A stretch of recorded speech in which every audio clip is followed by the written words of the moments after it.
Welcome back to Midnight in the Mountains. How you doing, Tommy?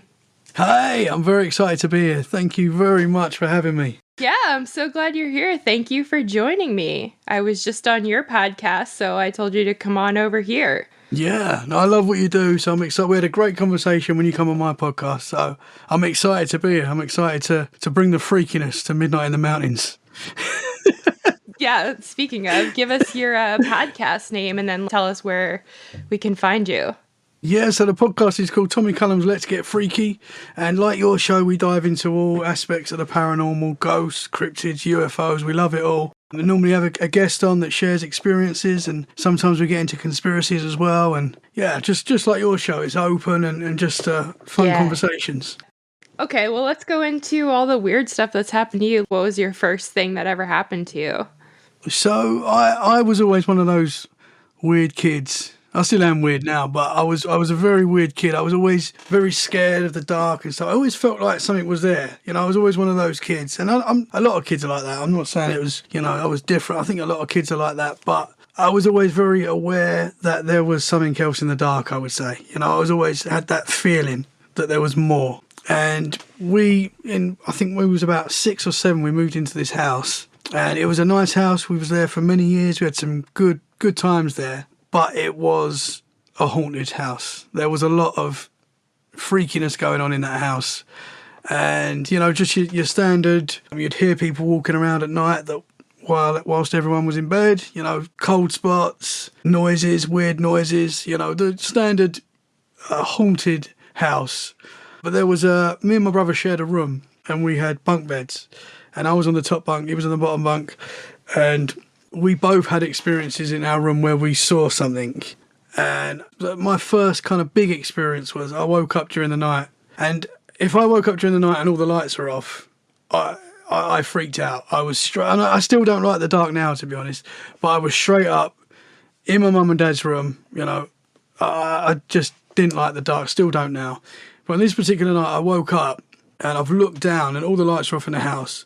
But there was a man sitting there. We had like a desk in the corner of the room, and there was a man sitting there at my desk, like just full-bodied apparition, And at the time, I wasn't even thinking there's a ghost. I was thinking there's a man in my room, and I've just screamed for my mum. And this guy was just kind of sitting there. He wasn't moving at all. He was just kind of sitting there with his head in his fist, like looking kind of in my direction. And he wasn't glowing. But I could see like colour. I could see like he had a brown suit on. I could see like he had long hair. He had like a little beard. He had long brown boots on. And he kind of looked like William Shakespeare. But I'm not saying it wasn't, I don't think it was William Shakespeare. But it looked like he gave me that vibe. Like as growing up, I always were like, that guy I saw in my room looked like William Shakespeare. I always went back to that. But I'm not saying it was William. It might have been. Right. Maybe it was. But so I've screamed, I've gone crazy. Like my mum's come running in the room, and I can still see this guy sitting there. He's not moved, and I'm like, "Mum, there's a man in my room." I'm pointing to the corner of my room. As I said, I was a very scared kid, so it wasn't uncommon for me to wake up my mum during the night and be scared and saying that, there's monsters in my room. That was kind of a normal thing. And my mum, to this day, she apologises because, every time I share this, she'll listen to this and she'll ring me up and say sorry again, because she always does. Doesn't matter how many times she hears it. And she will ring me up and apologise because she kind of didn't shout at me, but she was like, "You're staying in your room. There's nothing there." Oh, my goodness. And she went over to where the man was sitting. I didn't see if she's gone through him or anything like that. But she's come back to me. She's like, there's nothing in your room. Got quite angry with me, and made me stay in the room. And I just remember going under my covers and just sweating, and I was terrified. And I just kept looking. And he was still there.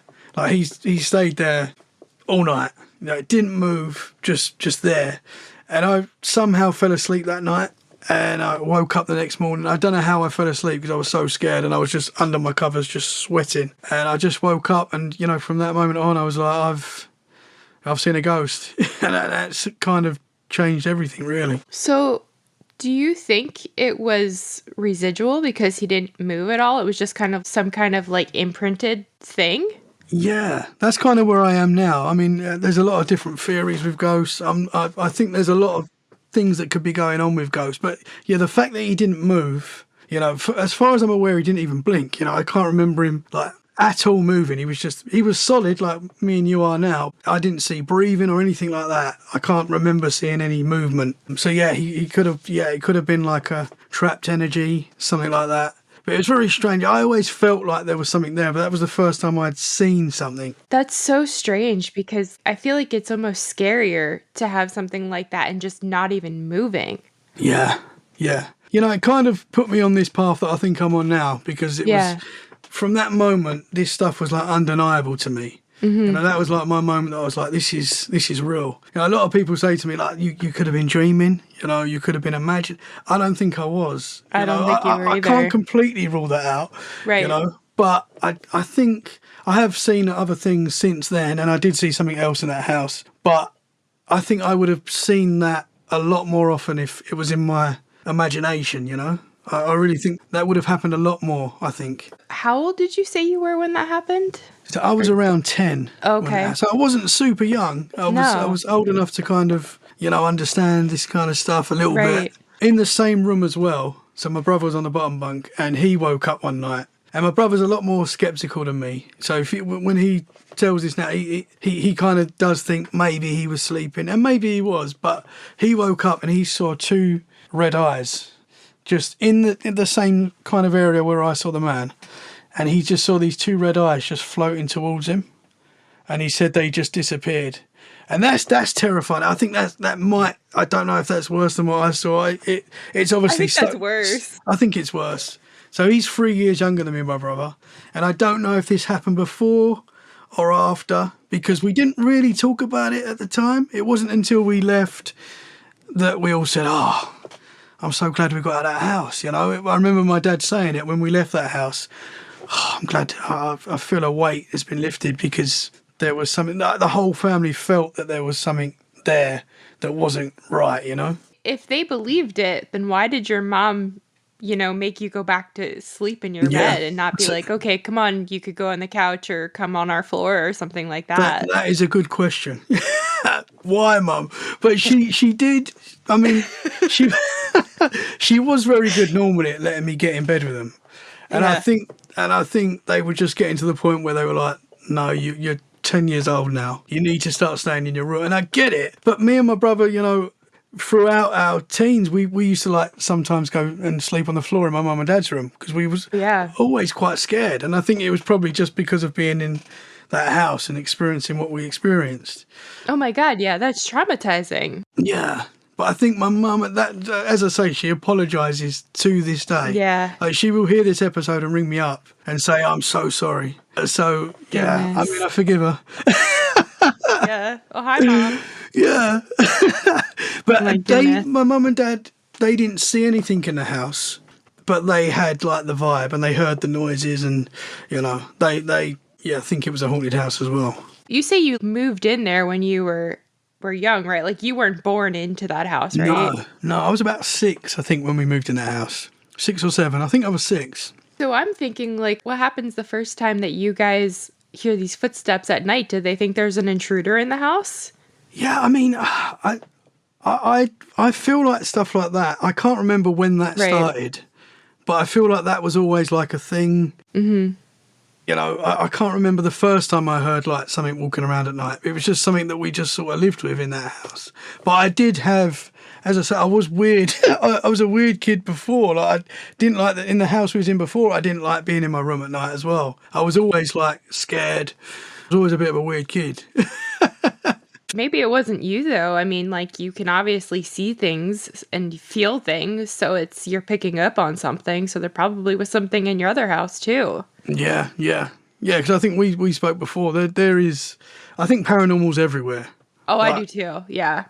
If you're open to it, you're gonna experience it, I think. As of the last few years, I started thinking like, oh, there's probably this stuff around us all the time. We just can't see it. Mm-hmm. Yeah, I think that's what it is. Yeah, and we just get a glimpse every now and again. Yeah, I think that's glitches or whether it's another reality and they're walking around, they're not ghosts, and they might see us every now and again and be like, did you just see that ginger dude? Or Yeah. I think there's a lot of different things going on with the paranormal, and I think that's a possibility as well. No, I do too. Other dimensions working around us. Yeah, I feel like we're on the same page. I know you had asked me what I thought the paranormal was, and I said I didn't know. But I mean, I don't know, and I do have some like thoughts, but I also wanted to ask you, what is your thought on ghosts? Because I mean, it seems to me that people just have their own opinion, and it's one way or the other, and it cannot possibly be multiple things. But I definitely think it's more than one thing, for sure. I do. And I think like with UFOs, with cryptids, with ghosts, I feel like there's a lot of different things going on within it all. And we try and put everything in the same box when it comes to UFOs, when it comes to But I think with UFOs, for example, I think there's different types of ufology things are happening. I think there could be, aliens from another galaxy coming here. I think that's possible. I don't know. And I think there also could be like interdimensional beings that are coming here and in and out. And so I think the possibilities I think there's and I think that's why we're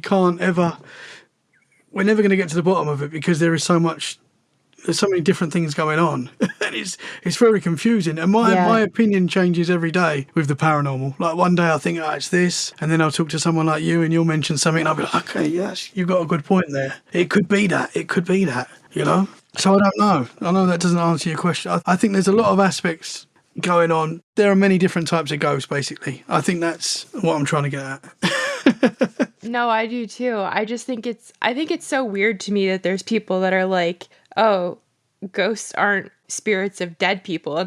Why can't they just be dead people? And then I feel like there's like other entities also. Because no one really knows. I think we've got good ideas. I know you've got like mediums and stuff like that have got, their ideas as well.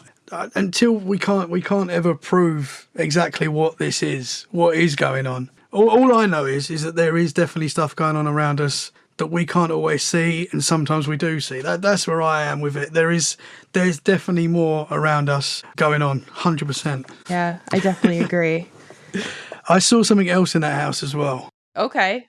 When I think this was after seeing the man, but this was during the day, and it was just a normal day. I was in my mum and dad's bedroom, and I remember they had like mirrors in their room, and I was kind of like, I was kind of like being silly and dancing in front of the mirrors, and a naked blonde lady walked past me. I think I've kind of seen her in the mirror and then turned to see her. I'm in my mum and dad's bedroom, and they had a bathroom in their bedroom.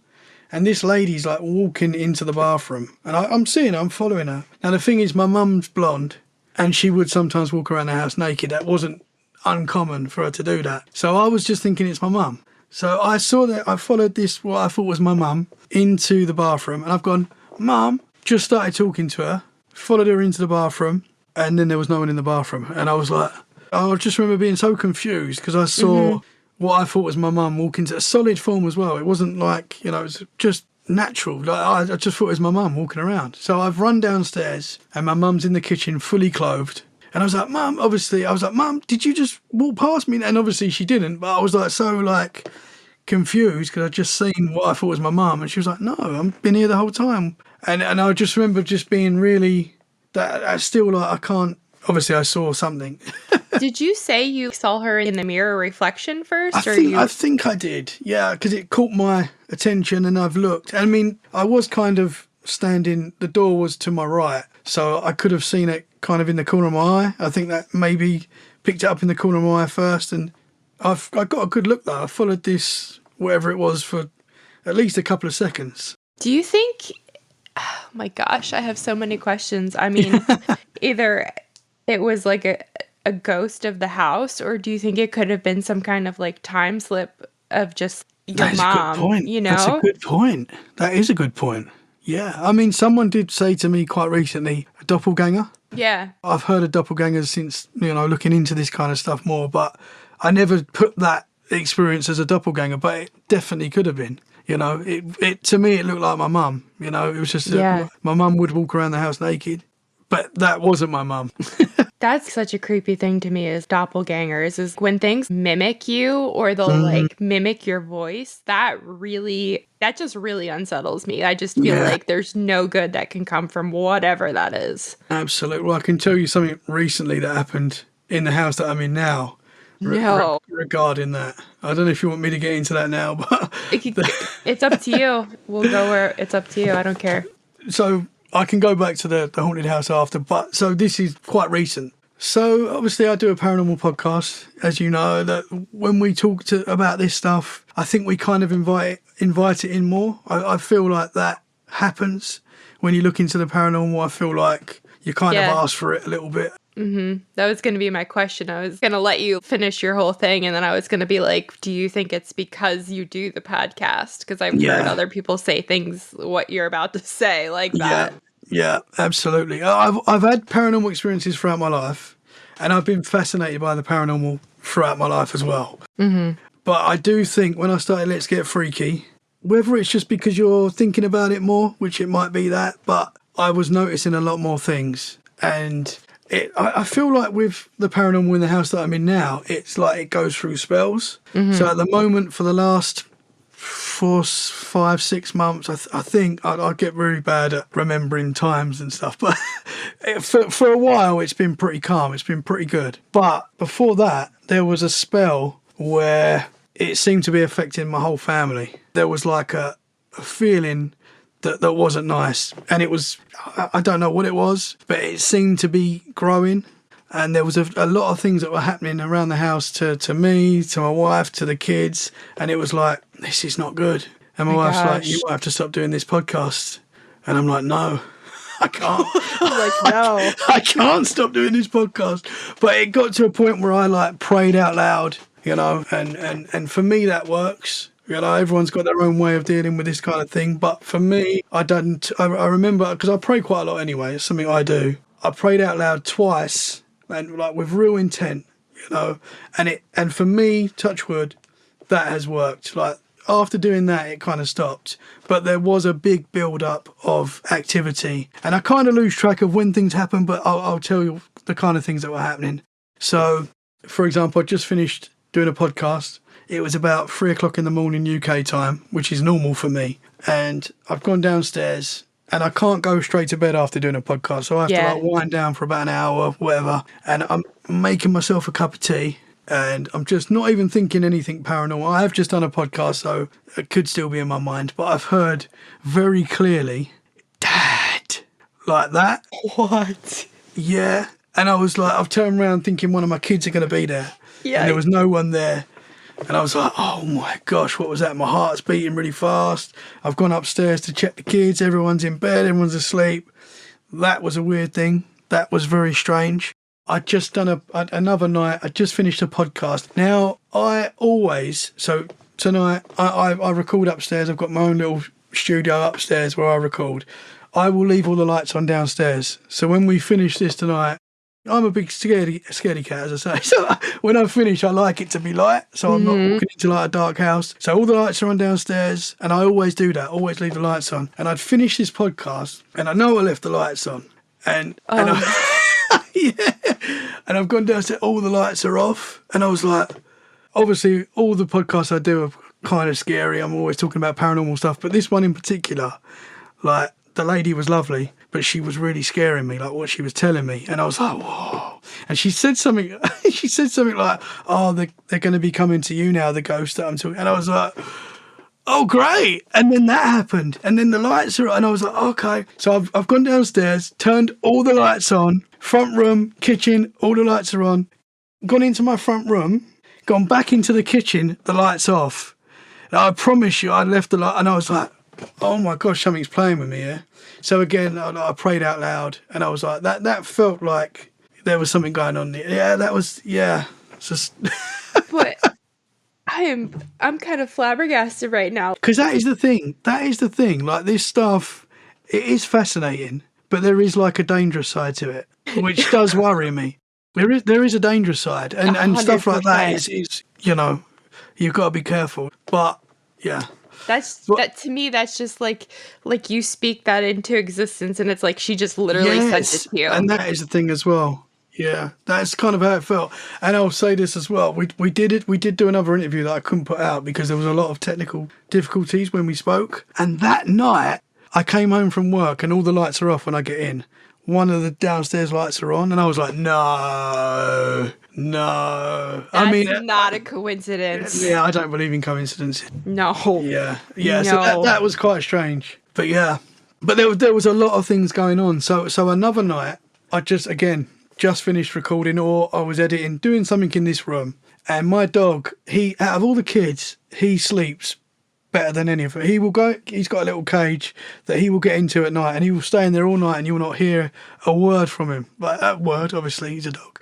A bark. You'll not hear My a bark. dogs talk to me too. It's fine. He does talk, actually. He does do some weird noises, but he doesn't. During the night, he lays down and he sleeps. But I heard him going mad in his cage. And I was like, what's that? So anyway, I've got up. I've not got him out of the cage, but I'm like looking downstairs. All the lights are on, but everyone's in bed. The wife's in bed. The kids are in bed. Everyone's up here.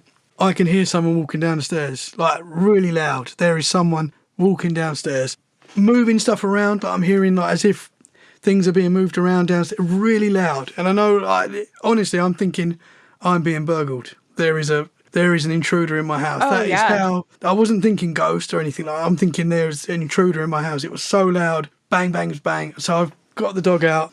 I've said, boy, this is our moment. We got to go. We got to protect the house, buddy. And me and the dog have run downstairs. I've got I can't remember. I picked something up, a pathetic weapon. But I was ready to meet intruders. That is honestly how loud it was. Run downstairs and there was nothing. No move. Nothing was moved. No windows were open. Nothing. And I was like, what the heck was that? So that was another thing. There was just a lot of things like that. I picked up twice whilst recording. I picked up like a white moving object go across my screen. One of them seemed like something that was like really small, like moving along. It was really weird. I did share them on Instagram.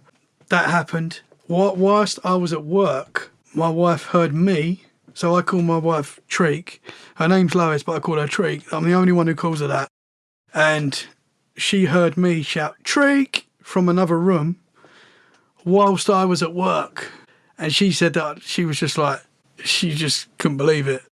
There was another night where we was watching, it was like 12 o'clock in the morning, something like that. It was August, it was summer, the kids were all in bed. And we were watching some like Love Island show or something like that on Netflix, one of them shows. And we're watching this show, and this sounds mad, but we heard really loud, and it was like it was in the room, and it sounded like a cartoon ghost.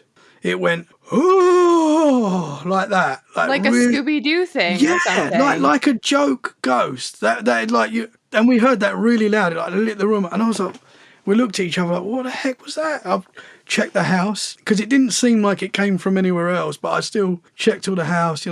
The dog, the kids, everyone's just asleep. I don't think it was any of them. We've come back in the room. She's like, that was actually the time she went, you've got to stop doing this paranormal podcast. And I was like, no, I'm not. I can't. we rewound the show that we were watching just to see if it was on the show, but it wasn't. Right. It just played out, and we were like, what the heck was that then? And we just couldn't work it. It was so loud in the room. That was weird as well. And it was like a cartoon ghost, like really weird. I'm like horrified for you right now, all this stuff that's going on in your house. Yeah.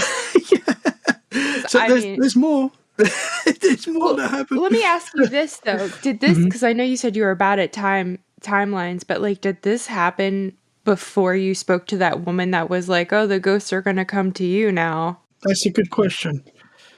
There was stuff going on before, because I can get into that as well. There was some weird stuff when we first moved in for a little bit. There was some weird stuff when I first started Let's Get Freaky. How long have you been in this house? So I've been in this house, it's 4 years in November. No, sorry. Yeah, we got the house 4 years ago in November, but we didn't move in till a week before Christmas. So Christmas this year, 4 years we've been here. Yeah.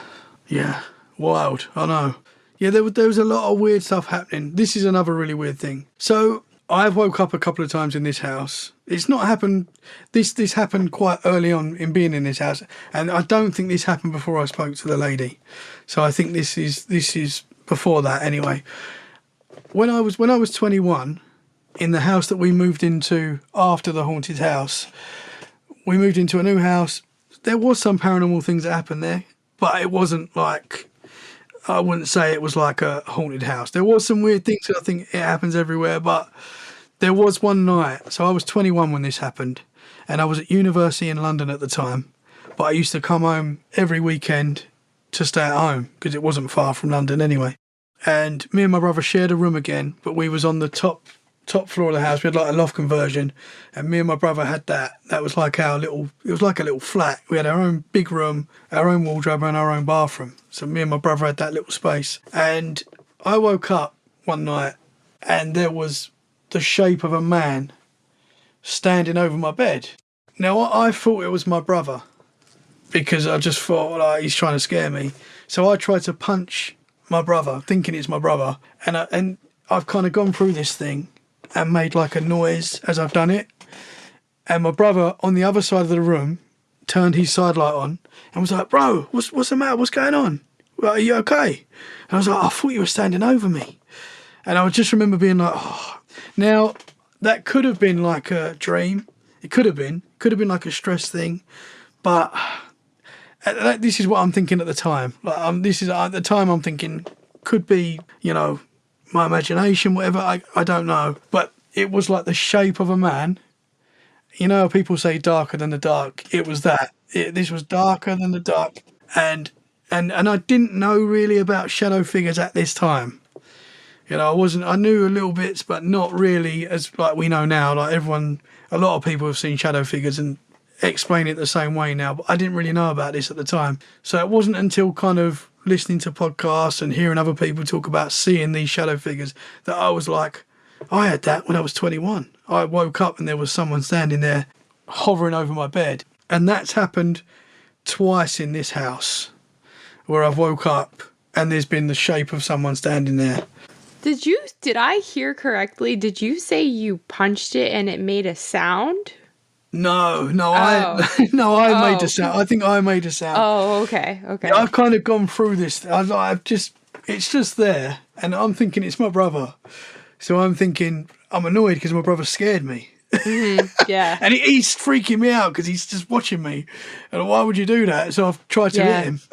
I know it's probably not my best decision, but but he was on the other side of the room. It wasn't him. He woke up and was like, "Bro, what's the matter? Are you okay?" Yeah. And I'm like, because he's obviously heard me make a bit of a noise as I've done this. And maybe like I've screamed as well. I probably did scream a little bit because I was scared. But there was another night in here when things were getting a bit crazy. I woke up one night and I thought my wife was sitting up crying. Like I could see her like sitting up.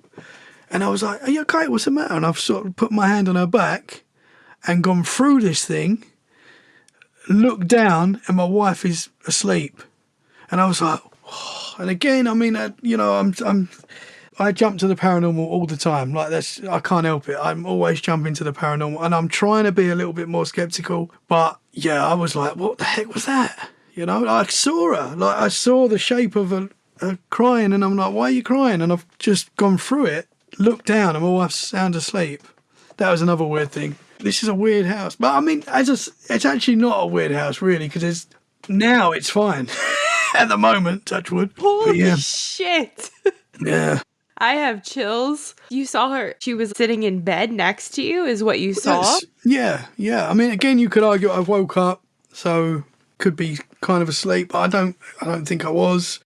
I think I'm pretty alert when I wake up. So that was weird. That was another weird thing. That's insane. Yeah. So it was stuff like this, and it was like happening more and more. And there was another night where, so I've got 2 daughters and a son, and the girls one night wanted to have like a little girls' night sleepover downstairs. So all the girls slept in the front room watching girly films and just having like a girls' night. So my boy and me, Fred, we went to sleep in my room. So Fred's asleep, and I'm like trying to sleep. I'm like just laying there, not really tired. struggle to sleep really, but I I'm hear laying there you. trying to sleep, and the hall light's on because if if the wife's not there, it sounds quite sad, but I won't be in the dark. I don't like being in the dark. I'm never really in the dark on my own because I just don't like it. I've seen too much to be comfortable in the dark. So I'm laying there, and Fred woke up, pointed to the door. Now, again, he's been asleep, so he could be in like a dream, but this is weird. He woke up and he went, Amy, pointed to the door and went, Amy. Now, Amy's my eldest daughter. So I'm like, oh, has Amy walked past? So I've got up to check, see if Amy's like walked into her room. Not there. So I'm like, whoa, that's weird. I said, Fred, what did you see, mate? And he said, I saw Amy walk past the door and she was all brown. That's what he said. That was his words. She was all brown. And I was like, what? So anyway, that was enough for me to go, right, we're going to go downstairs with the girls. We're not staying up here tonight. Me and you are going to join the girls. So we went down, we all slept downstairs that night. That same week, so I think this was like Wednesday. As I say, I work very late at work. I get in at 1 o'clock in the morning. Everyone's always asleep when I get in. I've come home, the hall light's on. My middle daughter is sitting at the top of the stairs, looking sad. I'm like, Ruby, what's the matter? You okay? What's going on? She's never does this. She went, Mummy said I can sleep in your room tonight. I saw Amy walk past my door. Like, we don't talk about this in front of the kids. I don't want them to be scared of anything. So she didn't know what had happened a couple of days before with Fred, describing the same thing. And I was like, oh my gosh, what is going on? And it was just, it started really scaring me because this stuff was like, what am I inviting in? That was what I'm thinking. Like, I'm bringing this stuff in because I wasn't going to quit the show, but I'm thinking this is not good. And it was stuff like that. There was just a build-up of... So where they saw Amy, it wasn't Amy, but where they saw whatever this thing was walk past. So we went away one weekend, and I've got, like, security cameras, and we left a security camera in the hallway where they'd seen this thing, just as, like, a little experiment. And now this is a camera that you can watch live, but it only alerts you if someone's there. Like, it'll ping on your phone. There's been something detected. Literally, we left the house. We're on the way to where we was going. This thing was going off every 2 minutes, constantly pinging, detection, pinging, detection. We would look and there was nothing there, but it was like detection. You couldn't see anything. Like, I was watching it, kind of hoping to see something, but there was nothing. But it was picking up something really weird. I'm speechless right now because I am terrified for you. Well, as I say, it's been the last 6 months. Apart from that, did I tell you about a little fairy light thing that I saw? When we talked, yeah, you told me something about that. So that's the only thing that's happened that I can remember right now off the top of my head. For the last 6 months, there's been nothing really. It's been since I'd really prayed and with real intention, you are not welcome in this house, leave now. That has worked for me. I know that doesn't work for everyone, but for me, that calmed the ship. And I'm always on alert, so I'm praying a lot now, a lot. Every day I will pray. So I'm on top of it. I know this stuff can come back. I believe in spiritual attacks, and this felt like a spiritual attack. So that is how it was. For a few months, there felt like an attack. And it wasn't just me, it was an attack on the family, and that's what I really didn't like. Everyone was experiencing stuff. I mean, because it's gonna go after things that you care about, people you love. That's really how it's gonna get you. That's when there's a problem, yeah. That is insane. When you said you had stuff, I didn't think it was gonna be anything like this. Yeah, it was getting quite intense. Yeah, and I've spoken to other podcasts, I won't say names, but I've spoken to other podcasters that say they've kind of experienced the same thing at times, and where it feels like there's an attack. And maybe that is the dangerous part of what we do. We do put ourselves out there. Yeah. So, you have got to be careful. And I think whatever works for you, as I say, for me, prayer works, and, that plays a big part for me. And that I feel protected with that. Yeah. So, wow, there's a whole lot there. There's a whole lot of things that I could go into, but the first thing, praying, for sure, I fully believe in that. And then, when you had me on your show, I kind of just briefly went into the encounter that I had with, I believe, something demonic or extremely low level, but I do think it I'm just going to say like a demon and I know people are like, oh, everybody wants to call everything a demon. And I don't do that. I'm not like that, but I'm telling you how bad, like this was truly, truly terrible. And to the point where my dad and I even went to our pastor, and the fact that my dad was the one that wanted to go do that, it really says a lot, like, if you know my dad, because he didn't, he believes in God, but he never believed in anything that's like evil or whatever. He didn't think that could exist. And, to the point where we went and we spoke to the minister and like we held hands and we prayed and everything. And then she gave us these crosses to hold on to. And kind of like when it first happened, my dad has like a cross hanging in one of his trucks, and I literally took it off the rear view mirror and I handed it to him and I said, here, put this in your pocket. And then I got another one that I had that my grandfather had, and I took it and put it in my pocket, and I was like, keep this on you. And I like just immediately started like praying in my head because I knew this was some kind of demonic attack. And it was crazy and this lasted for days. Like you could feel it, this evil presence just linger for days, but the more I prayed, the more it went away. But it really was like, I've never experienced anything this crazy in my life, and I never want to experience anything like that ever again. But like you're saying, the more I prayed, you could feel it lift. You could, and I slept with the Bible next to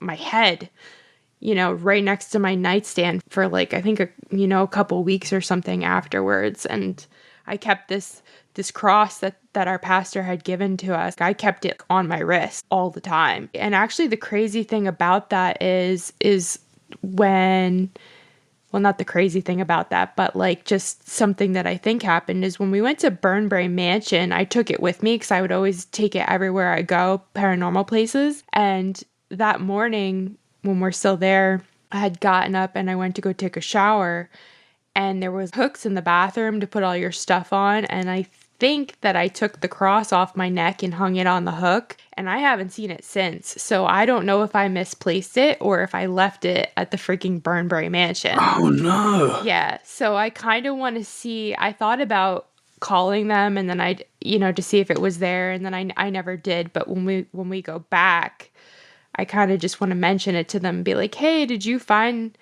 a cross on a necklace in the bathroom, a while ago? And maybe if they still have it. But then I'm also like, I don't know if I even want this back because it's been in a place like that for well over a year, So yeah, just some weird stuff. Yeah. Well, I actually do have a Bible next to me that's always in here. Yeah. This stuff is as I say, it's fascinating. I'm so fascinated by all aspects of the paranormal, but there is a dangerous side to it as well. And I do think we are attacked. I really do. So it's funny because you say that, because when I first started the podcast, I kind of wanted to start, do like an interview show. And then I realized, well, I kind of suck at interviewing and I'm not really comfortable like talking on the mic yet or whatever. So I kind of switched it. I grabbed Aaron and I was like, hey, do you want to come in and do this podcast? Because he's kind of like a skeptic, but he's open-minded. So I had him come in and we would just kind of do topics and stuff. And I still want to do that, but now I'm kind of getting to the point where I want to have guests on, but there's a huge part of me where it's like, I don't want to open my show up to people that I don't know and just have random people on my show, like, because what you're saying is a very real thing. And it's like you're opening yourself up to that. And I don't want to do that. But to go back to my point, when I first started, I don't even remember the guy's name, but I know that I had heard him on other podcasts. And he had this like really crazy story of living in like 2 haunted houses. And he believed that he was cursed and there was some kind of evil thing oppressing him really bad. And I reached out to him and I was like, do you want to come on the show? And he said, yeah. And then messaged me the one day and I just got this really weird feeling. And my gut feeling was, no, don't have him on your podcast because he has something going on with him, or there's something attached to him, and like it could come to you if you speak to him, so don't do it. And I just didn't respond to him, and then I didn't talk to him, and I didn't have him on the show because I just had such a gut feeling, hey, don't do this. I think that's important. I think your gut feeling is important. I think there's something to that. There's something to that. It's like built into a natural instinct that I think we should listen to. So I think, you should, yeah. If you get that feeling, yeah. As I say, I don't think I've interviewed anyone that has, got any bad. I hope not. Anyway, got any bad feelings? You know, I've talked to a lot of people, so you never know. But yeah, I don't think. I hope not, anyway, that I've had anyone that wants to attention. But a lot of people are listening to us. You don't know, which we want. It's good. Yeah. There's a lot of people out there. There's a lot of psychos out there as well. We know that. No, I know. I know.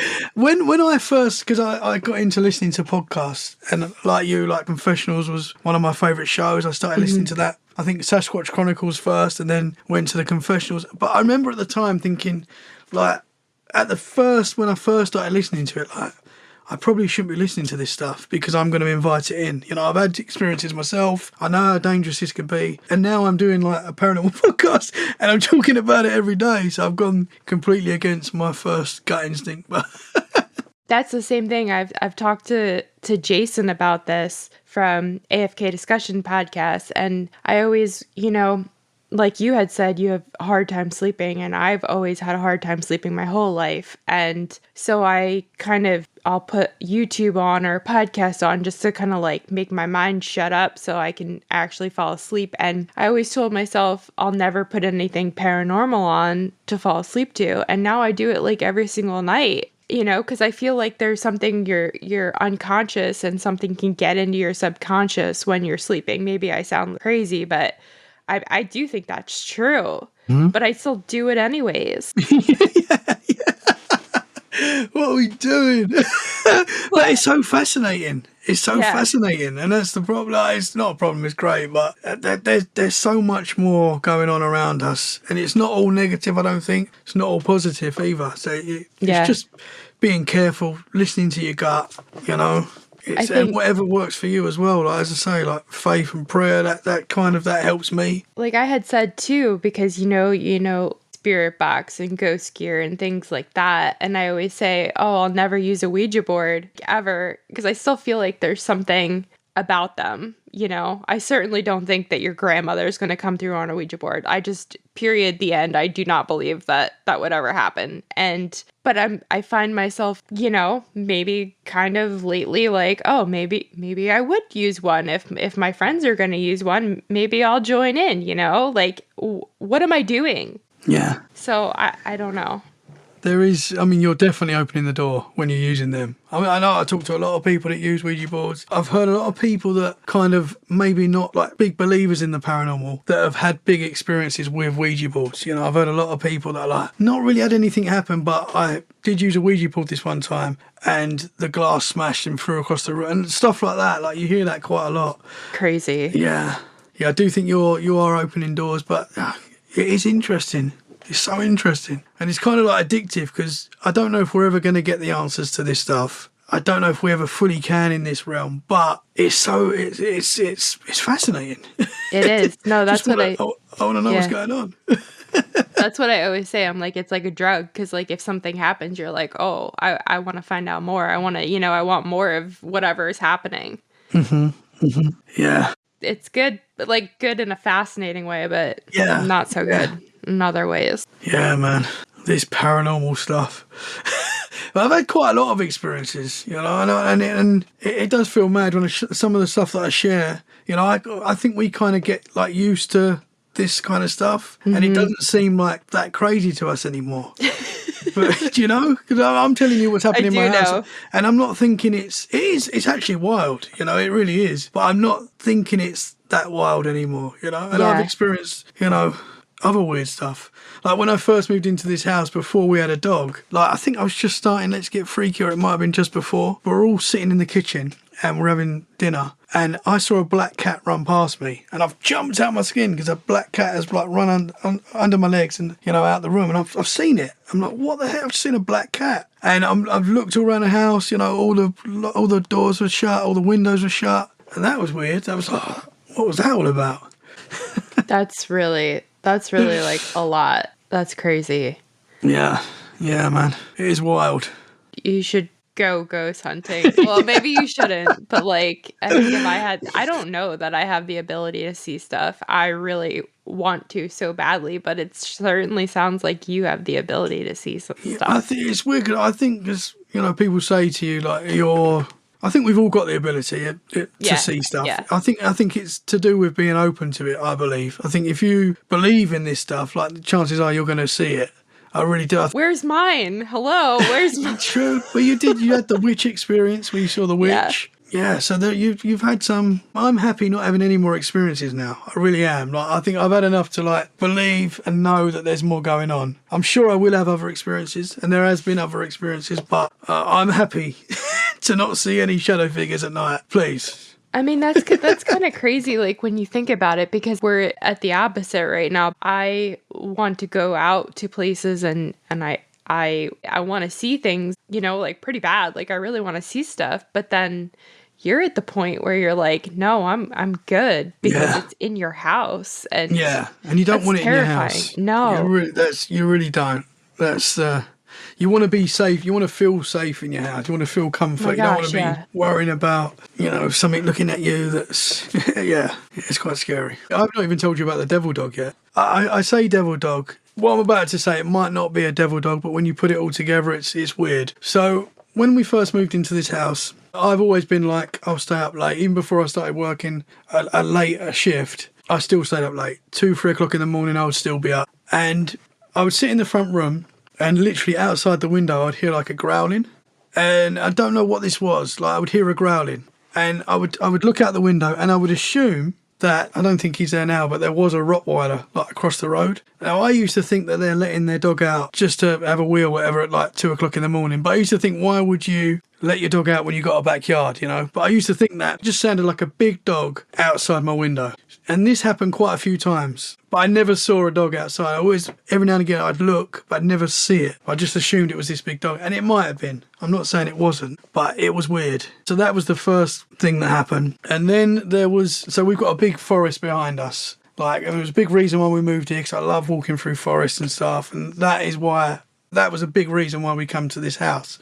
It's literally 2 minutes and we're in the forest. Mm-hmm. So me and my 2 daughters are walking through the forest, and it's getting late. It's getting like darkish, but it's not dark yet. And we're walking through, we're up at quite a high point.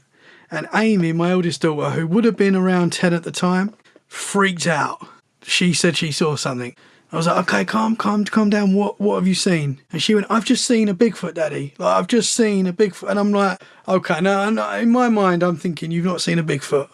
You know, you're freaking yourself out because it's getting dark, you're in a forest. And she might have been. That might have exactly been what happened. But I watch a lot of Bigfoot documentaries, so I'm thinking she's probably seen something that I've been watching that she shouldn't have seen that scared her. That's it, left it at that. But she, to this day, she'll say she saw something big with yellow eyes in the forest. That's what she says. To this day, I still ask her about it. But I've got them home. Like, that was weird. Like, Amy said she saw this, but I'm not sure if she had seen that. To this day, I don't know. But at the time, I really didn't think she did. I was like, she's imagining this. And I know that's hypocritical of me because of what I've experienced, but that's just what I was thinking. I was like, she's not seen a Bigfoot. And she might not. So I've started working at the place where I work now, just across the road, which is like I won't say the name of the company, but it's like a warehousey kind of thing. And I'm meeting people in the area now, and paranormal's a topic that comes up quite a lot when I'm talking. So I love it.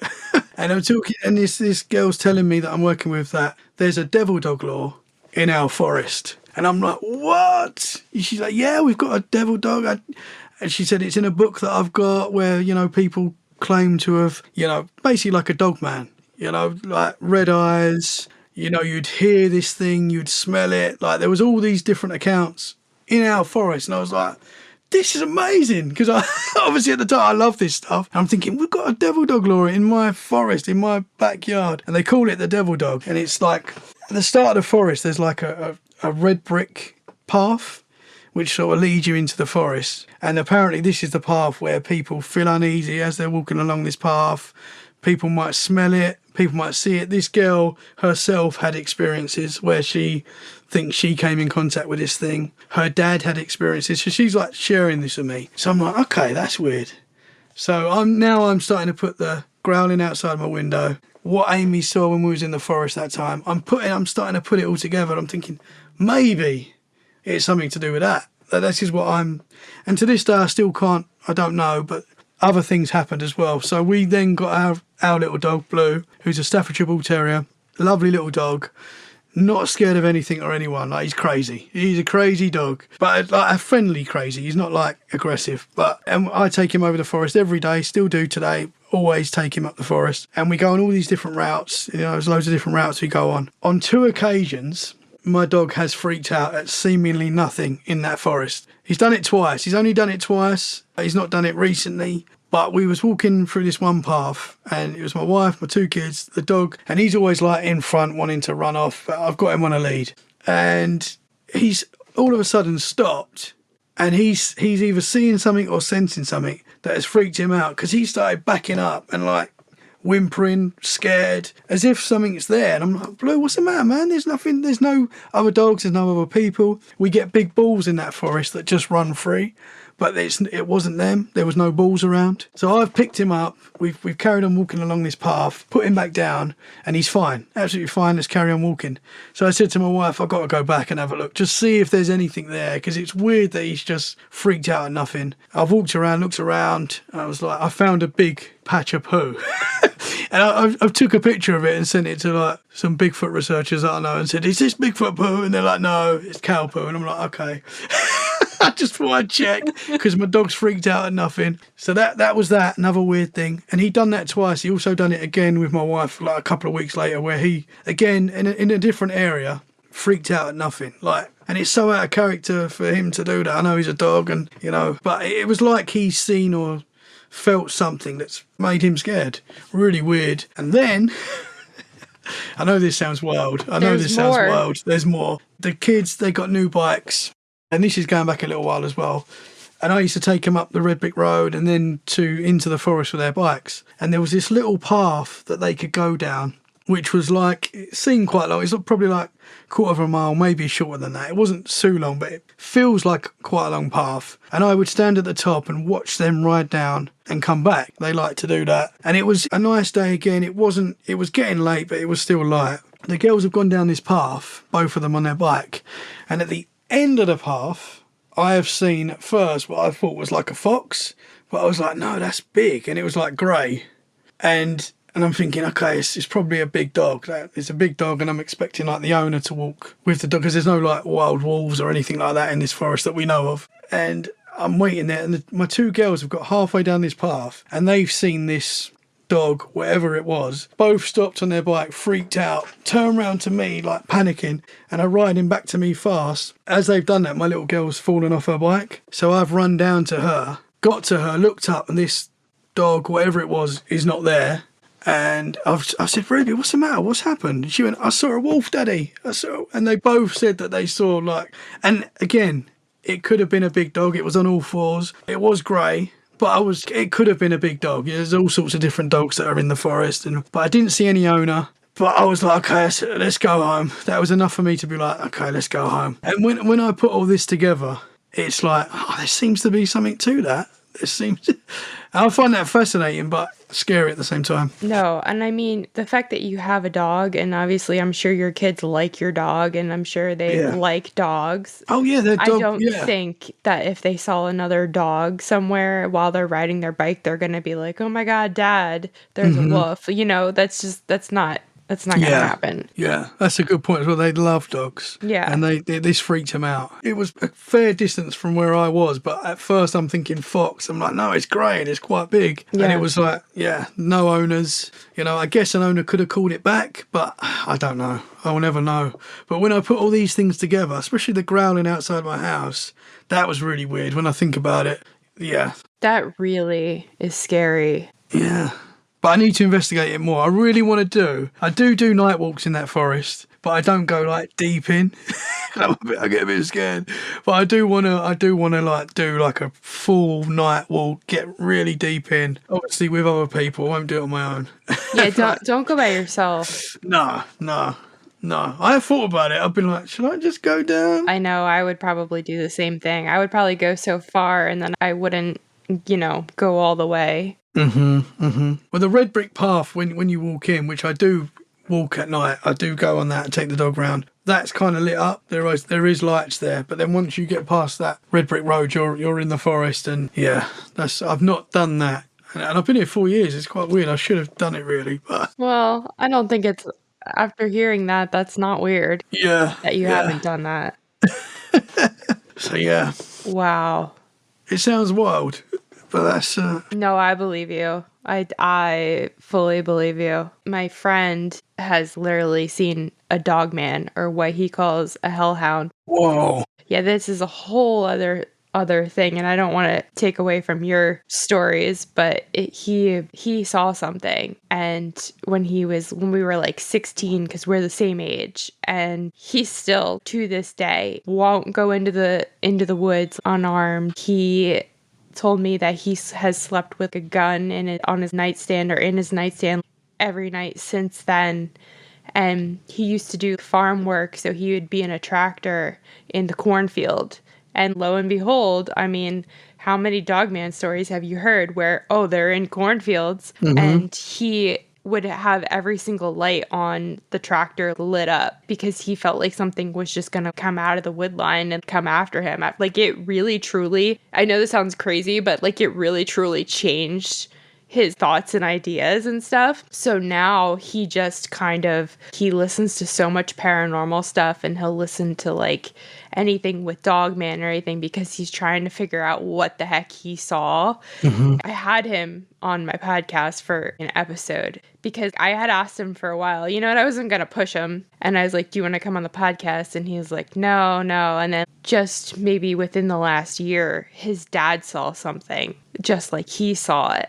Whoa. And then he was like, okay, yeah. And he's like, we got to get the old man on here for the podcast. So we called him up on the phone and put him on speakerphone. And I brought my laptop over the house and my mic and everything like that. Wow. We got, his dad telling us all the stuff that they saw, and it was really big, and he mentions it having comparisons to hyena and stuff, and I hear all the time I'm listening to like Dogman encounters, not the podcast Dogman encounters, but like, Dogman encounters, and people will say it like reminded them of a hyena and stuff. Yeah, so I'm you always hear that like, a lot. Hyena man. Yeah. So I'm always like, here, listen to this podcast at this timestamp or whatever, and it's just so there's also some other really kind of crazy stuff to go along with that. But his wife now, they both lived in the same area growing up, and there's part of the Appalachian Trail that runs through there, and there's some really weird stuff that's going on in that area.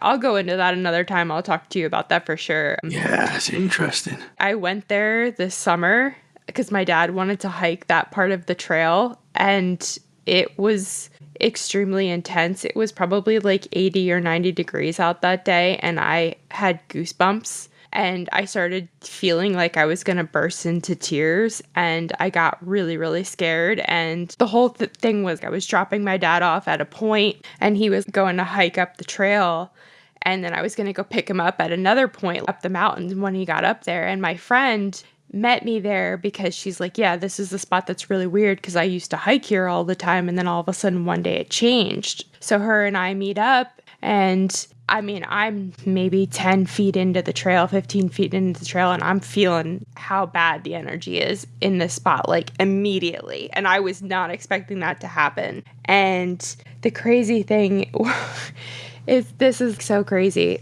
We were, I don't know how far we were in, but not that far, maybe less than 10 minutes. And we come across a wasp nest that looks like somebody had just, and it was a big one, somebody had just taken it and like thrown it on the ground. And all of these wasps were coming out and they were pissed and they were swarming us. So we ran back down the trail. They were going after my dog. My dog ran all the way out to the end of the trail and then hid under the truck. And I was like really afraid that he got stung. And this was literally minutes of my dad walking up the trail. I was literally begging him, please turn on your location on your phone.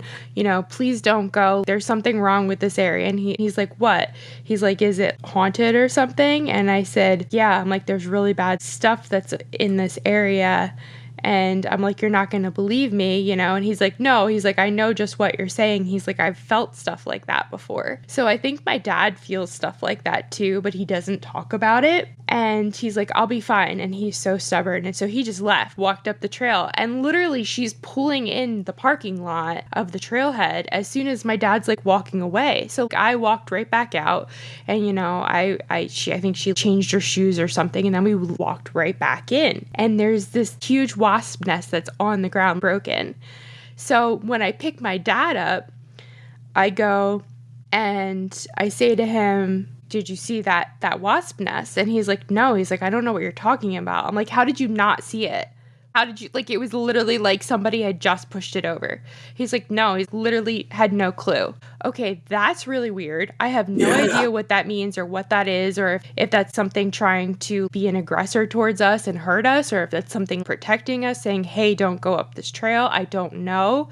And then I shit you not, and my dad is not, like, my dad will joke around and stuff, but he's not a person to tell lies and to bullshit. And he goes to me, he's like, yeah, when I was walking up the mountain, I felt like something was pacing me. Oh, whoa. And I said, no, you didn't. And he said, yes, I did. And he said, I heard it making noise. And he's like, I heard a woo noise. And he goes, I heard it like 6, 7, 8 times, he said. He's like, I should have got my phone out and recorded it. And I said, no, you didn't. I said, come on. I said, you're just making fun of me. He said, no, I'm serious. And like by this point, like I knew he was serious, but I just couldn't believe what he was actually telling me.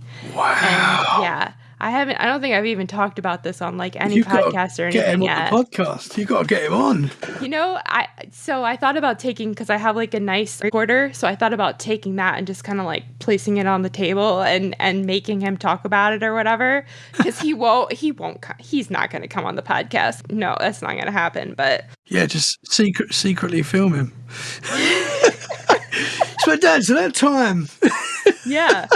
No, I know. And then he went and he told my mom about it by himself. And then he told my sister about it by himself. I believed him that it happened. But I'm like, for him to tell all 3 of us at different times. And my mom was like, yeah, I think it really spooked him.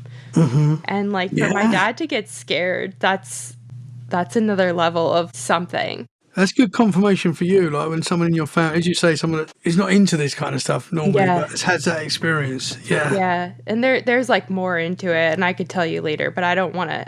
That's cool.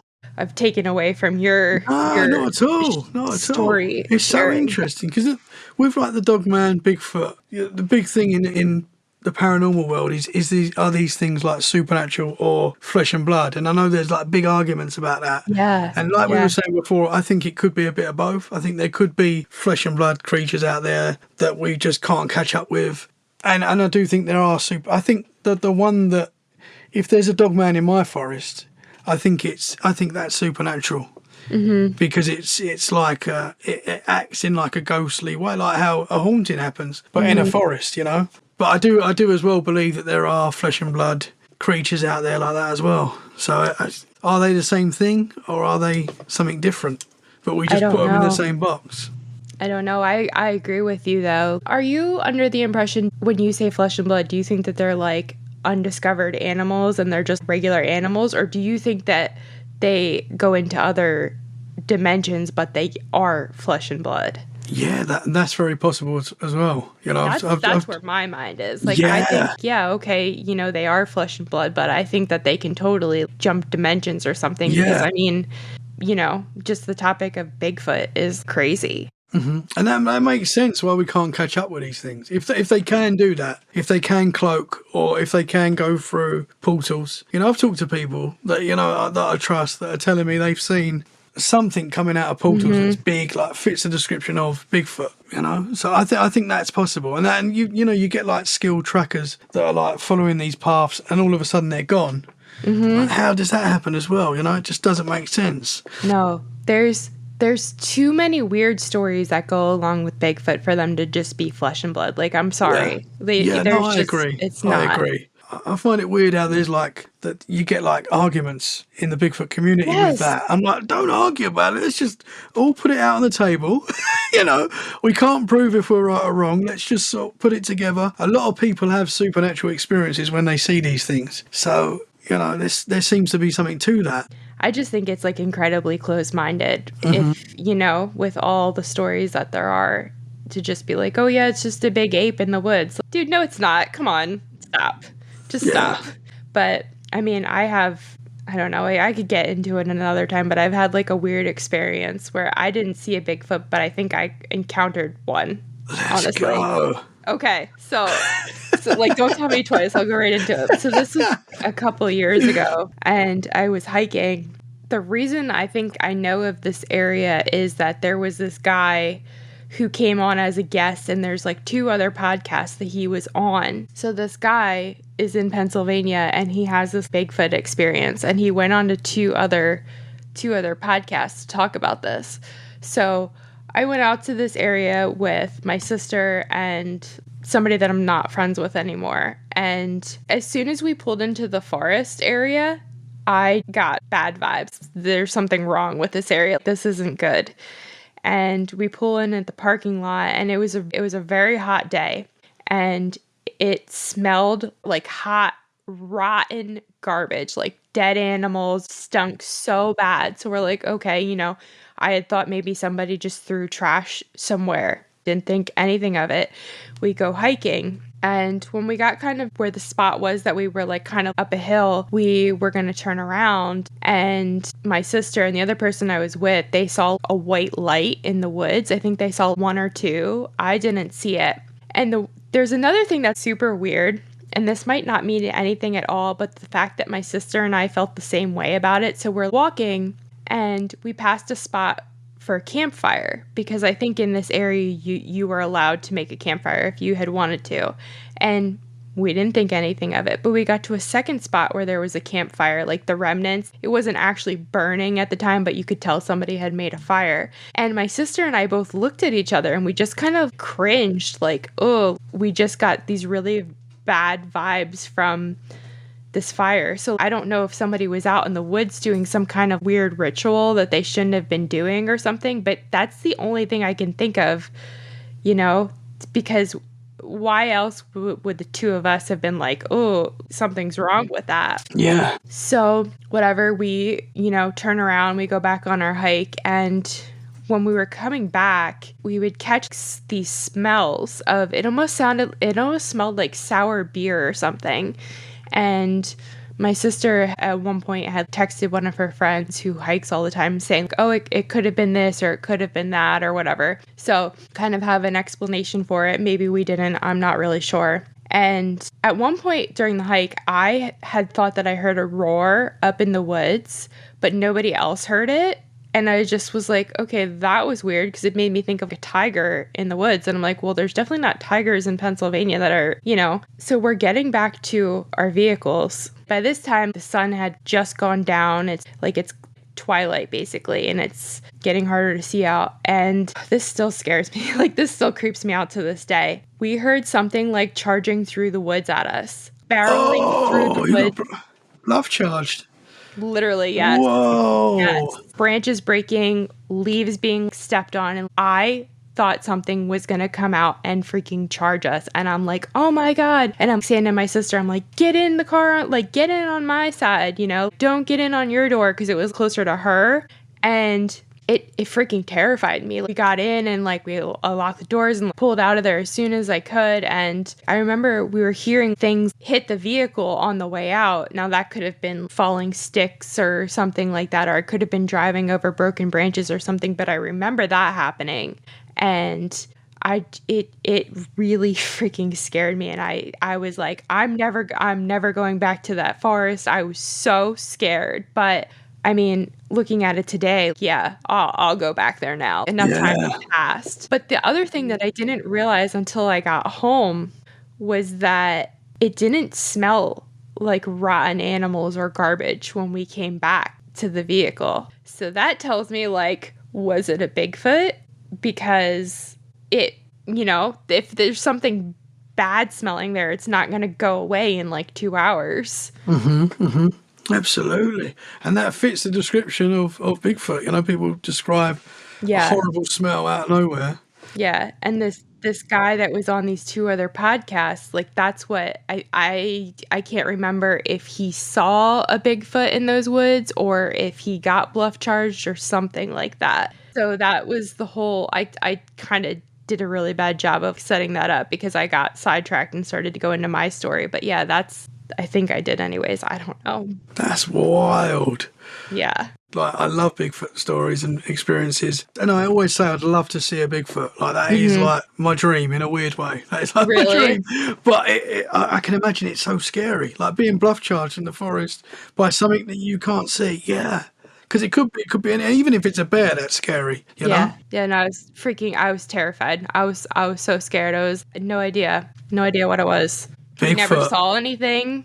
We didn't see anything. I don't know. Interesting. Because that's the other thing. Like, these things are so big, but people often describe that like that. You feel that presence, you hear it. That's kind of supernatural. Yeah. I kind of, in a weird way, do like to think they are like another type of human or ape in the forest living. Yeah. I like that thought as well. But and it could be that. But yeah, I feel like there's a lot of supernatural elements that come along with a lot of these experiences. I don't know, because I mean, how many times have you listened to Sasquatch Chronicles and the hunter's like, yeah, it was too human. There's no way I could have shot it. Yeah. Creeps I find me that fascinating out. as well. Yeah. Yeah. Because I think there's different types. I think that because so many people say it was like an ape. Some people say it's like a human. Some people say it like literally had a human face. Some people say like a Native American like looking face. Yes. People say that. And yeah, that blows my mind. And you think if it is like a human, it could be, because we say, how are they so intelligent? How can they like outsmart us? But it could be like an advanced version of us. Imagine us living in the forest. We completely know our surroundings. And I read a story not long ago about a guy in the US that like had enough of the world, had enough of society, decided to go and live in the forest on his own. Which sounds wild, but he went in the forest on his own, and he said he only saw in 20 years one other person. And I find that's mind-blowing. Like, imagine that, 20 years and you see one other person. That's wild. That's how big you guys have got it. It's so big. Yeah, no, it's huge. It's huge. I mean, I don't know. That would be real bad for my mental health. I'll tell you that right now. As much as that would be lonely. Yeah.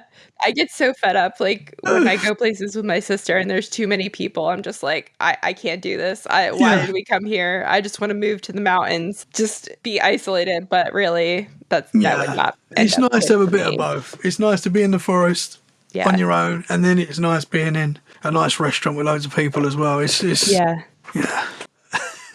It's a wild world. No, it is. It is. I don't think that's one thing that, I kind of maybe would want to see a dog man. I do, but I don't. But I don't think I ever want to see a Bigfoot, because monkeys and apes and things like that, they really freak me out because of how human that they can be. They creep me out. So seeing a giant one of those in the woods, and the woods to me is like a place where I go to feel better and relieve stress. I like to hike and I love to be in the forest. So to see something like that in a place that I take refuge in, that's not something I ever want to see. You hear that so often with people that have these experiences. Yeah. Often they love the forest. They have that experience and they're like, I can't go back in the forest. Yeah. And that's kind of sad. I mean, That's the other thing as well. Are these things nasty? Like, do they have bad intentions? And I'm sure some of the people that go missing, like on the missing 411 and stuff like that, I'm sure maybe some have a connection to cryptids. You know, I mean, some maybe not. They're just, you know, it seems like they vanish, but who knows? I think there's freaking portals in the woods. I Yeah, no, really I do. do as well. I agree. Yeah. I mean, that makes, you know, because it doesn't make sense for like a skilled hunter that's never, no, you not know, at to just all. go missing. You know, that you know what you're doing if you're a skilled hunter, and yeah. And when they find like shoes like miles and miles away and stuff like that. Yeah. I mean, that's a whole other thing, like the missing 411 stuff with David Paulides. Like, I was a huge fan of that, but then, I mean, he's kind of like a shady character in himself. Like, I don't know if you've heard that or not. There's a No, lot I of, haven't. oh, you haven't? Oh, I might be Oh. bursting your bubble right now. Yeah. Oh like, no. Yeah, he's really not a good dude. And I don't Really? feel bad about like saying this on a podcast. Yeah. Oh, I don't know. There's a lot of stuff where people have gone and fact checked his stories and stuff. And it turns out that, oh, the person was found or something, or like all the details weren't given. And yes, there are some things that are still weird, but Oh, okay. yeah. And the one other thing that's a huge red flag to me is other people would cover, quote unquote, his stories, and he gets really mad about it. If you honestly really cared about a missing person, you would want everybody to cover Yeah, your stuff absolutely. and be like, yeah, have at it. Tell everybody you can. Let's bring this person home. So that Absolutely. right there is just like, And you want facts as well, don't you? You want the facts. If you like, if you care about, it's not about the story, it's about like the facts. I've heard of people that have been in the same room with him and they're like, yeah, he was a dick. So Oh no. yeah, he's not somebody to. I mean, to we all look have up bad to. days, I guess, but still, I know. Yeah, I think he has no. a lot of bad days. Oh, I didn't know that. Wow. Yeah, no, I was like a massive fan of. I almost bought the Missing 411 books and everything, and I watched his YouTube channel all the time and stuff. Oh man. Yeah, I'm sorry. Sorry. Okay. It's okay. I was bummed when I found that out. Killing too. the dream. I know. Sorry.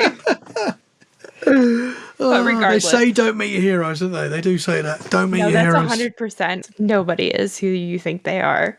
Oh So- man. Yeah. Laura, you're killing the dream. I'm sorry. I gotta tell the truth. Yeah, no, that's it. That's it. Well, I feel like we could wrap this up at this point unless you have other stuff I that mean, you want to get into. I have had other experiences. I don't know if you, because there is a lot more. I don't know if you want me to. Oh, man. I can always come back. I don't know. I want to know it now. I've had UFO experiences. Would you like to hear them? Yeah. And I know it sounds crazy because I've had a lot of weird stuff, and I always feel like, you do a paranormal podcast, you've had all these experiences, but this is true. This has happened, and it's probably why I do a paranormal podcast. This is a weird. So I was 14 when this happened, and it was a beautiful summer's day, and we're all playing football in the street. Me, my mates, and my brother. Soccer. We're all playing soccer in the street, and we do this every day. This is all we'd do through the summer, basically, is play football, soccer. I know And- that took me a second because I'm trying not to laugh because I was like, wait, does he mean foot like American Yeah, football no. or does he mean like soccer ball? Like, Soccer. So we're playing, and all of a sudden, I can't remember who it was, but one of us has gone, it might have even been me. What is that in the sky? Like, what is that? So we all looked up, and it's a blue sky, so you got a really clear view of this thing. But it was quite far, it was way out there, but it was just like this floating object. It wasn't moving. As far as I'm aware, it wasn't spinning or anything like that. It was just there in the sky. This sounds wild, but it was like orange and silver, and it was like a futuristic building. Like, say you picked up like a futuristic building from like Dubai, you know, like them cool, funky looking buildings, and you just plopped it in the sky and just let it float. That is basically what we saw, right? And I know that sounds wild, but we're watching this thing for like 5 minutes, wherever it was. It didn't move. It didn't shoot off. Nothing. It was just there, just floating. It was quite way out, so we were like going through the possibilities. Like, is it a plane? Is it a blimp? Who knows what it was? To this day, I don't know what it was, but it was there.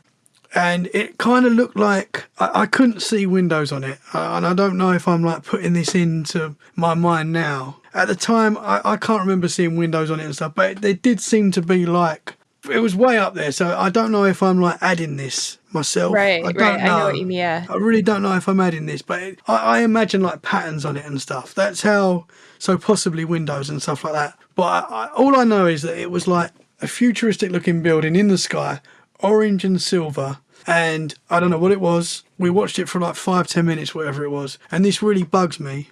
But we started playing football again, soccer. We just carried on playing soccer. We like didn't. I would watch that for weeks now if I saw something like that. And obviously it'd be on Instagram, and you'd be taking pictures. I had like a brick Nokia phone at this time when I was 14, so there were no pictures being taken. But we just carried on playing soccer, and I'm like, oh man, why? But anyway, so not that I forgot this memory, because this is going to sound weird as well, but me and my brother never really spoke about it. It was kind of gone. And when I started Let's Get Freaky, I wrote down all my experiences that I'd had for when I'm talking on the show, and I can bring them up. So I'd written down all these experiences, and this wasn't on the list. I guess I forgot about it. But I was on Paranormal Heart podcast with Cat Ward. First time I'd done a podcast, and we're just talking, and we started talking UFOs, because I've had other weird possible UFO stuff. And this memory just shot back in my mind. And I was like, what was that? Like, and it just like there and then I was like, I'm going to tell her. And it felt weird because it was like I'd not thought about this for years, and it was like I just was remembering it for the first time. But I don't know if that came across when we was talking, but I was just remembering it for the first time.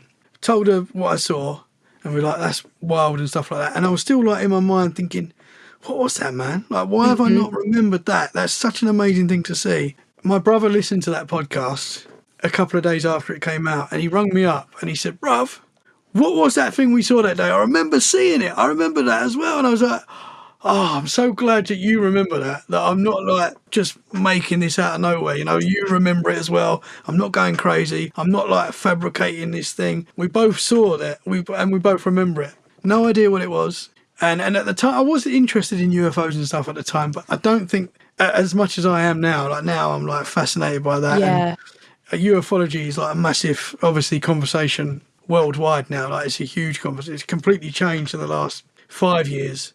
It's much more open now. But yeah, so that was my first, like, I would say UFO experience. I've seen a lot of like things in the sky that I can't explain, but it could be like meteorite, something, But there was another thing that really stands out that, again, no idea what this was, but so I was around 25, 27 when this happened. So it wasn't that long ago, 10 years ago. I was living in over 10 years, just a little bit over. I'm 38 now. Me too. When's your birthday? Great age, 30th of June. Oh, yeah. Oh, mine was in the beginning of October. Oh, okay. Happy birthday. I was thinking the whole time, I'm like, we have to be around the same age. Yeah, that's wild. Yeah. I'm a little bit older. Yeah, by a couple of months. So we were living in, so this is in the same town that I saw this. I was just living up the road now, and we'd moved out by this time. So I was living with my wife. We had Amy at this time as well, my eldest. And we was in like a block of flats. We was on the 4th floor at this time. And my mother-in-law was with me. And we had like this little forested area opposite our flats. And me and my mother-in-law are both standing there, just talking, looking outside. And again, it was a lovely summer's day. It was really nice, clear sky. So you could really like see everything perfect. And we're looking at, and I don't know who saw it first, but we both noticed coming out the trees, there was like 3 objects. And they weren't very big. They were like the size of a basketball, but they were like constantly changing shape. All 3 of them, constantly changing shape, like constantly moving. They were like spinning around each other, but they weren't actually connected. They weren't touching, but they were like, seemed to be like connected, even though they weren't touching. And they were just moving around each other, but individually they were constantly changing shape. Now it looked like, I always describe it this way because this is how I thought at the time. In the Terminator, when he's melting, his hands melting. So I only saw like pieces of that. That came out, when we were both way younger. I feel like my parents wouldn't let me watch that kind of stuff, but I'd go to friends' houses, and I definitely know I remember it being on at one of my friends' house when I was little. So yeah, I only saw like pieces of that. Coming true now with AI and stuff. It's freaky. What are we doing? Oh no, that's a whole other subject. Yeah, we can get into that. Yeah, AI stuff. I hate it so much. Yeah, it's like destroying stuff. It's kind of scary. It's terrifying, and I don't think there's anything we could do to stop it. Oh, no. Well, we can get into that.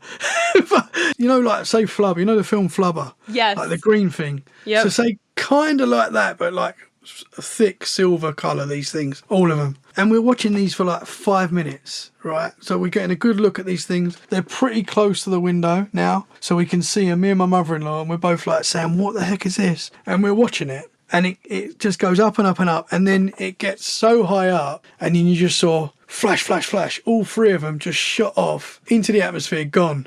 But it was the way they shot off that we were like, they weren't balloons. Balloons don't do that. No. And we were like, what the heck have we just seen? And like, no one's going to believe us that we just saw that. Like, every family party that we're at now, I will bring that up if I get the chance. And we're like, do you remember those silver things that we saw that day? And she's like, yeah. And the other family members are like, yeah, they were probably balloons. And we're like, no, they were not balloons. Trust me. The balloons don't move like this. There was something different. I put that in like the UFO category, but I don't know what that was. Well, it fits unidentified flying objects, so... It seems to be like a living organism, maybe. Maybe. Because they seem to be like living, like a jellyfish in the sky kind of thing, and it just, the way they shot off was nothing. Balloons don't do that. No. But they weren't balloons anyway, because we were getting a good look at these things. It was weird. I've heard that. I have a friend that lives out in Arizona, and he's told me that he's seen that, like, I mean, the Phoenix Lights were like that, I believe, that they were all like, they look like whatever, and then they just kind of shoot off in different directions. Mm-hmm. I've heard of that. My friend has seen that. And they like separate and shoot off, but like I've never heard of the silver metallic ball orb thing like that. Mm-hmm. That's really weird too. Yeah, it was weird. And I don't think I've ever seen anything really like, you see a lot of videos of UFOs and stuff. Yeah. Never really seen anything quite like what we saw. That I've seen things close to like the orange thing that we saw in the sky, the orange silver. I've seen things close to that. That's weird too. Yeah. Yeah, man, I've lived a weird life. It's been a lot of weird stuff. No, you're not kidding. I thought I had, a mild handful of paranormal things, but yours is like over the top. And I never really thought that my experiences were that wild before really like looking into doing this. I used to think, everyone sort of has, and a lot of people do have these experiences. But I used to think, it's not that crazy. I saw a building in the sky, maybe. No, that's weird. I tried to fight a shadow figure that one time, but, I saw William Shakespeare in my bedroom when I was a kid. Other than that, it's not really that crazy. But it is pretty crazy. And that's what I think we get sensitive to these conversations, and we don't realise actually, to someone that's not into the paranormal listening to us talk, they're going to be like, these guys are mental. But we're not. We know a lot of people experience this stuff, and we've experienced it. So it is what it is. I know, because before, when I first started this, I'd be kind of afraid to bring things up to people, but now I'm like, I don't care. If you think I'm crazy, that's fine. That's on you. Whatever. It's too late now. Yeah. I don't care anymore. Like I told you, like I went up to that guy that did the coal mine tour, and I went and asked him questions, and then I went to a Victorian village the other day, and I went and asked him questions, and I was like, hey, can I have you on my podcast? And they're like, well, I actually have to check with my boss. But like he actually believed it, because he was actually telling us ghost stories of what happened in this old village of when he was working there. So I was like, okay, at least you're a believer. At least you're on my side. Don't think I'm nuts. Yeah. It's funny when you talk to someone that like doesn't believe in this kind of stuff, and you tell them something you've experienced, and they give you that look like, really? You're like, yeah. And that's nothing really. There's a lot more. Yeah. Yeah, it's wild. It's a crazy world. There is more stuff as well. I'm trying to think of other things. There is other stuff. Have you ever I've had people like twice now, I've brought up a mention of something being haunted, and they just cannot rebuke it fast enough. And they are just like, oh no, don't talk about that. Don't say that. Like, and they freak out. Mm-hmm. And I'm like, whoa. Okay, because clearly that they believe that everything is just demonic or evil or something, that there can't possibly be any in-betweens or anything like that. Has that ever happened to you? Oh yeah, absolutely. And you get people that say you shouldn't be doing this. You shouldn't be looking into this stuff. And I get it. I do get their concern, and I also do get why people don't want to look into this stuff and like do want to cut it off Yeah. because you can't really control this stuff. Well, what I've experienced in my life, I've never been really looking for it. You know, as much as I'm interested by it, I've never really gone on a ghost hunt myself, to be honest. I think going forward, I'd like to do a little bit of that, but I've never really gone looking for this stuff. You And it's didn't have actually something to. I've always been a bit scared of. It And I came still to am scared you. of it. Yeah, I get why people do want to push it away as well. I've never had anybody tell me not to do it. I've never had that. And if they did, I'd probably tell them to, so. but Yeah. but yeah, I'll tell my parents, like, 'cause I need my mom to watch my dog or something, and be like, yeah, I'm going ghost hunting with my sister, and they're like, okay. And now when they go on vacation, they bring me local ghost books home, and I'm like, this is fantastic. Like, at first I was kind of worried that they're gonna think I'm nuts or whatever, but I know my mom believes in that stuff and she likes it too. But my dad doesn't. I know that he's like kind of a believer but doesn't talk about it. But yeah. I was like, oh, they're gonna think I'm nuts doing this all the time. It's like, no. The last vacation they went on, they brought me a t-shirt back home and it says believe on it, and it's got a picture of Bigfoot being abducted by a UFO, like a like a flying saucer with the beam coming down, like in Bigfoot's in the beam. And I was like, this is great. I love it. I've been quite lucky because my mum and dad have had quite a lot of experiences themselves as well. So they've the paranormal's never been like, I've never been told by my mum and dad at least that no, you're not. This is not happening. I think when I was younger they would say like ghosts are not real and stuff. Like I sometimes do to my kids to try and, because I don't want them to be scared. I want them to go to sleep easy at night. So you try and protect. But my family's always been very open in talking about this kind of stuff. As I got older, like we'd always talk. My nan and granddad had experiences, and you must get this where you talk to a lot of people. They say I couldn't talk to my mum and dad because they said I was crazy and stuff, and they told me I wasn't seeing what I was seeing. That must be quite difficult, and a lot of people experience that. No, I haven't, because I haven't really just interviewed people like you do. So I haven't really I haven't had anybody tell me that, but I can believe that because I've heard that on other podcasts, which that really sucks. Being terrified and then going to your parents and they're like, no, you didn't see that. It's like, oh, okay, maybe I'm crazy, So yeah, and that's actually why I'm in this room that I'm in now in my studio. When we first moved to this house, this was my daughters had this as their room, and they were having like really bad sleeps. They were saying they were seeing like shadows and stuff, and I was like, oh, maybe this is the haunted room. And we moved them to another room, and they've been pretty okay. They have their nights where they get up and want to sleep in with us and stuff, but that's kind of normal, I think. But they were definitely having bad sleeps in this room. So I was like, perfect for the podcast. Let's go. Do you think by talking about it, you're kind of amplifying that room somehow? Yeah. So that's not my intention, but I do think. I know it's not. You can do that, yeah. And I do, yeah.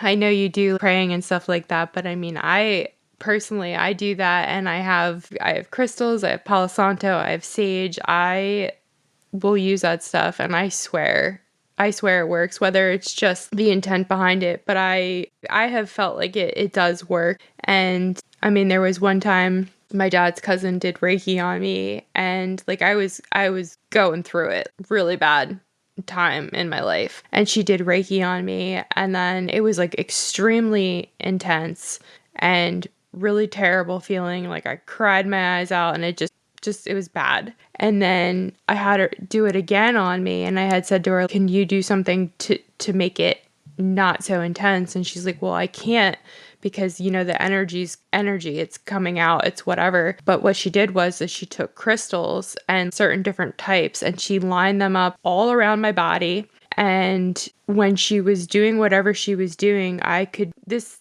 sounds like I'm crazy, but I promise I'm not making this up. But I could feel the bad stuff, the bad energy coming out of me. And it was literally like it would come in waves, because like it would feel extremely intense and then it would get sucked away. And I truly believe it was the crystals absorbing this negative energy and pulling it away. Whoa. And so that's what made me believe that these crystals actually do the things that people say they do. I know that sounds super no, it's all wacky. No. But I believe it. A lot of people in the paranormal community use crystals and stones. Yeah. So no, absolutely. I think there's power in all sorts. So yeah, maybe that's what I need. I need some crystals. That's what I was going to say to you. I'm like, maybe you should put some salt in your doorways or salt around your house. Salt under your bed. A lot of people say that. Salt under the bed. I've never heard that, but why not? Yeah, get it out there. You're supposed to put it in like your corners and then sweep it out and stuff. You could put black tourmaline on like your doorways and that will help keep things out. But I think, I don't really know, but I'm thinking you need to like probably do some kind of cleansing in the room first and then put the tourmaline or something above your door. People will put bells in doorways and bells are going off during the night. No. No. Yeah. But that's I didn't even think of it till you said that, but that's not the point of it. No. But I know what you're saying. Oh my goodness. We did have, when we first moved in here, actually, there was a night where one of the kids' toys, and that freaks me out, started going off on its own at like 3 o'clock in the morning. And I was like, what's that? And that's terrifying. Like a kid's toy going off at 3 o'clock in the morning is terrifying. Holy jeez. That happened, yeah. That's so scary. Oh my God. Yeah. Oh, how do you sleep at night? Well, as I said, like the last few months, it's been absolutely nothing. I don't know why. The praying, I think for me that works, but really nothing other than that light. I think I shared when you was on my podcast that I saw. So I just finished an interview. It was about 4 or 5 o'clock in the morning. It was dark. It was still very dark. I got into my room and my kids were actually in bed with my wife. So I was like, I'm not going to wake them up because they're getting up for school soon. So I laid on the floor and like set up a little camp on the floor. And I'm not tired at all. Like I could have just stayed up, to be honest. But I saw this like light flash around my room, like a little, and it looked like a little Tinkerbell, like just like a little light, and it's like the size of a pen, and it was like gold, and it just went around the room. And I was like, I've just seen it. In my mind, I was just like, I've seen a fairy. And I'm not saying it was a fairy. I don't know what it was, but that's just my first thought was like, I've seen a fairy. And now I'm trying to be a bit more like skeptical because I do get very excited and jump straight to the paranormal. I know it's hard.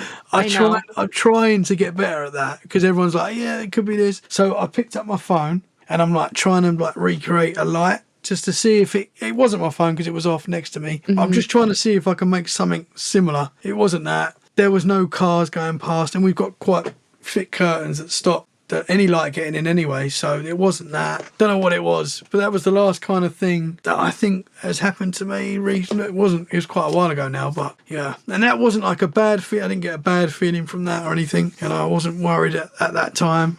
I was quite, I've just seen a fairy. But I don't know what it was. I don't know if it could be anything. Could be a problem with my eye even, I don't know, but yeah, weird. It was a fairy. Well, it was a fairy. And I'm sure that that the Fae aren't very good either. They can be like tricksters and stuff. Yeah, so absolutely. Yeah, nerve-wracking. You got the Puckwudgies and fairies, all these different type pixies down in Cornwall near where I am, and those legends are everywhere around the world. They're just different names. I find that fascinating as well. I do too. Yeah, that is interesting. Yeah, there's definitely something out there. You're all describing the same thing, like the trickster elements, just pretty much to look like they're the same. They look the same. Mm-hmm. They've just got a different name, but they're in every culture. And I find that fascinates me. Okay. I think we need to wrap this up because we're getting close to 2 hours. And Whoa. God, that's gone quick, man. It has, yeah.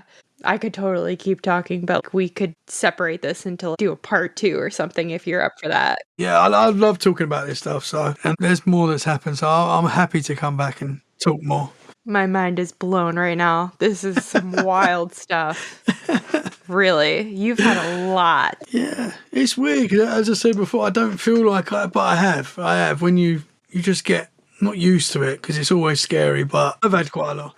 That's the same way that I had felt. I'm like, I don't really think I have stuff, but then I sat down and thought about it. I'm like, oh, I do. Yeah. But you have some way more intense stuff, way crazier stuff than I've witnessed some weird stuff, but good Lord. Oh my God, I'm gonna need like to settle down after, like, oh my gosh, I'm not going to be able to fall asleep for a while. I'm No, it's sorry. okay. This is so interesting. Wow. Okay. Tell everybody again where they can find you. I know that you kind of did that in the beginning. Oh, thank you very much. It's been a pleasure. I'd love to come back anytime. Thank you very much for having me. Let's Get Freaky podcast. Wherever you get your podcasts, we're there. Apple Podcasts, Spotify, Amazon, we're there. We're also on YouTube as well. You can get Let's Get Freaky on YouTube. And yeah, thank you very much. It's been a pleasure. Thank you so much for coming on. This is so good. This is great. Thank you. Anytime. Thank you.